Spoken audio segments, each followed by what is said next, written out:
Music and Neuroscience. Hello guys and welcome back. So last episode I gave you a crash course on what neuroscience is and how music can affect us in the brain. Today we're going to explore how music affects our brains even when we're just babies.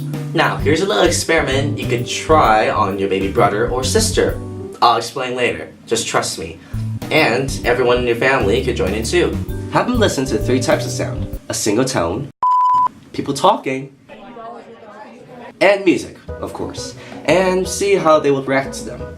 Now, surprisingly, you would see no reaction whatsoever with the sound of people talking or just a single tone. You might get something like a curious or confused face from the baby and then going back to do basic baby things. But if you play music, something really cool happens.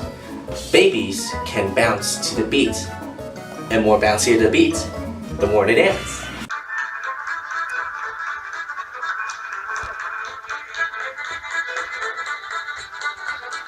Now it's fun to see a baby dancing to the beat, and it shows that a baby can dance better than us. We've seen a lot of YouTube videos of that already. But the biggest question that we need to ask is, how do babies know how to move to the beat? And how do babies respond to music? Now, people assume that understanding music is a high-level skill only achieved through training. I know, right? Like, what do babies know around their age anyway? Actually, more than we think.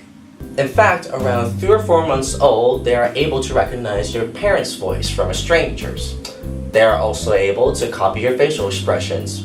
Say, for example, when you stick your tongue out. They can also say Dada or Mama after your parents have said it 1 million times. And they are able to understand music just as we can. So, there are 2 major studies done by scientists. One study, they found that babies as young as 1 year old have developed parts of their brain enough to understand music, such as rhythm, the beat of the music, and melody, the tune of the music. So technically, you can argue the fact that everyone has some sort of music understanding from when they were born, just saying. In another fun study, scientists played music to babies and observed the movements in time to the beat of the music. They looked at movements in the arms, the legs, and the head for any sign that they could respond to music. And they do. And not only they can move to the beat, some babies can even sing along to the songs too. Not perfectly, of course, but still very impressive. It's cool that our brains could do so much when we're young, especially with music. But hold on. If the brain can understand music at such a young age, then why aren't all of us top-level musicians and singers? And that is a good question. Even though our brains can respond to music at a very young age, it still takes a lot of learning and training to become experts in music.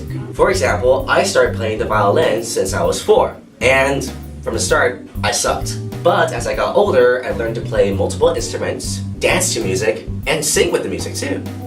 What I'm trying to say is, when we grow and learn, our brains do the same thing too. Who cares if you can't sing or dance right now? Maybe it's just a matter of time before you can. Or maybe you just need a little push in the right direction with constant practice. Next episode, we're going to move up in the world and investigate the brain once it reaches the adult stage, and some of the cool abilities one can have with music.